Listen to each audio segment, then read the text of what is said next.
ఈ వీడియోలో ఉష్ణం మరియు ఉష్ణశక్తి గురించి తెలుసుకుందాము. ఉష్ణశక్తి మన శరీరం నుండి బయటకు ప్రవహిస్తే చల్లదనం అనే అనుభూతిని, అలాగే ఉష్ణశక్తి మన శరీరం లోనికి ప్రవహిస్తే వెచ్చదనం అనే అనుభూతిని కలిగిస్తుంది. ఉదాహరణకు ఒక చెక్క ముక్కను మరియు ఒక లోహపు ముక్కను ఫ్రిడ్జ్లో 10 నిమిషాల పాటు ఉంచి బయటకు తీసి చూస్తే చెక్క ముక్క కంటే లోహపు ముక్క చల్లగా ఉన్నట్లు మీరు అనుభూతి చెందుతారు. చెక్క ముక్కను తాకినప్పటికంటే లోహపు ముక్కను తాకినప్పుడు మీ శరీరం నుండి ఎక్కువ ఉష్ణశక్తి బయటకు, అంటే లోహపు వస్తువులోనికి ప్రవహించిందని అర్థమవుతోంది కదా. అంటే లోహపు ముక్క చల్లదనం తీవ్రత, అంటే డిగ్రీ ఆఫ్ కోల్డ్నెస్,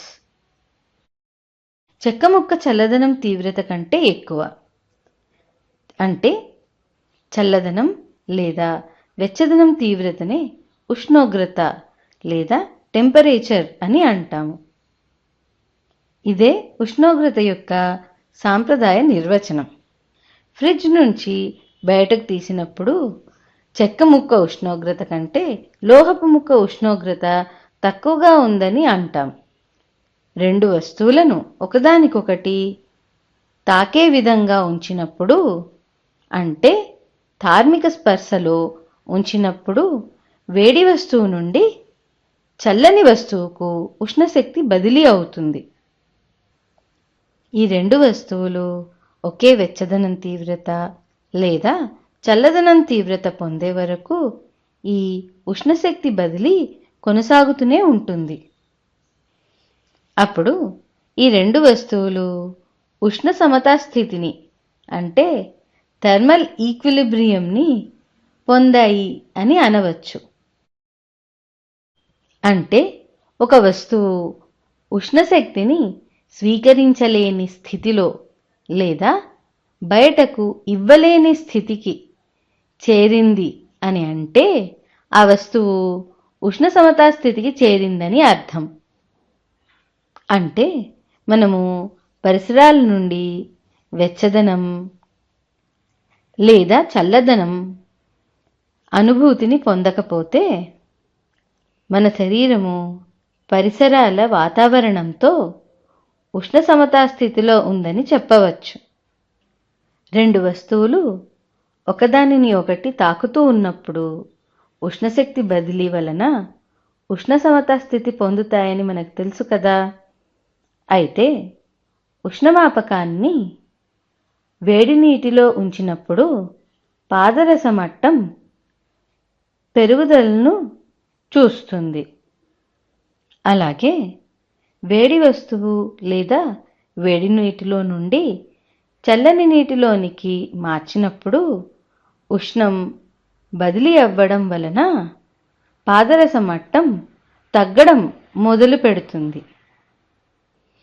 అంటే అధిక ఉష్ణోగ్రత గల వస్తువు నుండి అల్ప ఉష్ణోగ్రత గల వస్తువుకు ప్రవహించే శక్తి స్వరూపాన్ని ఉష్ణం అని అంటాము.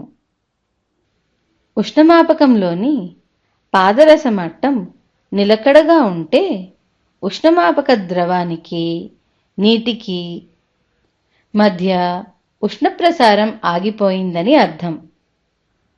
అంటే ఉష్ణమాపక ద్రవం మరియు నీరు ఉష్ణ సమతా స్థితికి చేరాయని తెలుస్తోంది కదా.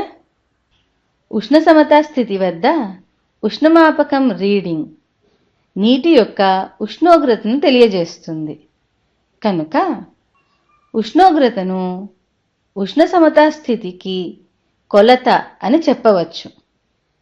ధార్మిక స్పర్శలో, అంటే థర్మల్ కాంటాక్ట్లో ఉన్న AB అనే రెండు వ్యవస్థలు విడివిడిగా C అనే వ్యవస్థతో ఉష్ణ సమతా స్థితిలో ఉంటే, A అనే వ్యవస్థ C అనే వ్యవస్థతో ఉష్ణ సమతా స్థితిలో ఉంటే ఆ రెండు వ్యవస్థలు ఒకే ఉష్ణోగ్రత వద్ద ఉంటాయని మనకి తెలుసు కదా. ఇదే విధంగా బీసీలు కూడా ఒకే ఉష్ణోగ్రత వద్ద ఉంటాయి. ఎందుకంటే బీసీలు కూడా ఉష్ణ సమతా స్థితిలో ఉన్నాయి కనుక. కావున ఏబీలు కూడా ఒకే ఉష్ణోగ్రత వద్ద ఉంటాయి. ఒకే ఉష్ణోగ్రతలు కలిగిన స్థితిని ఉష్ణ సమతా స్థితి అంటామని తెలుసు కదా.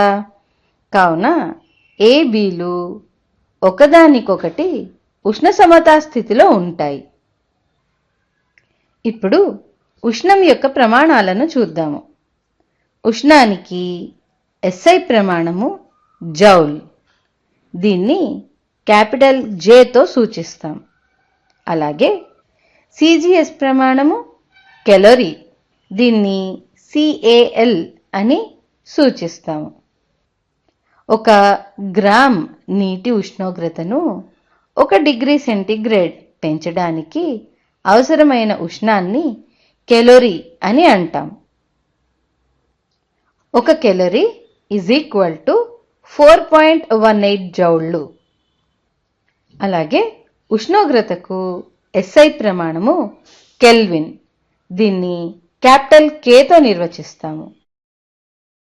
దీనిని డిగ్రీ సెంటీగ్రేడ్లో కూడా సూచిస్తాము. అయితే 0 డిగ్రీ సెంటీగ్రేడ్ = 273 కెల్విన్. కెల్విన్ మానంలో ఉష్ణోగ్రత = 273 ప్లస్ సెల్సియస్ మానంలో ఉష్ణోగ్రత. కెల్విన్ మానంలో తెలిపిన ఉష్ణోగ్రతను అబ్సల్యూట్ టెంపరేచర్ లేదా పరమ ఉష్ణోగ్రత అని అంటాము. ఉదాహరణకు 27 డిగ్రీ సెంటీగ్రేడ్లను కెల్విన్ మానంలో తెలపండి. దీన్నిప్పుడు సాధిద్దాం. కెల్విన్ మానం = 273 ప్లస్ సెల్సియస్ మానం అని మనకి తెలుసు కదా.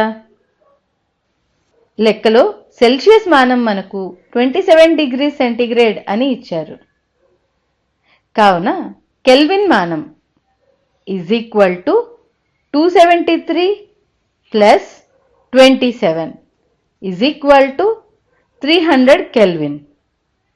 అంటే 27 డిగ్రీ సెంటీగ్రేడ్ = 300 కెల్విన్ అని రాయవచ్చు.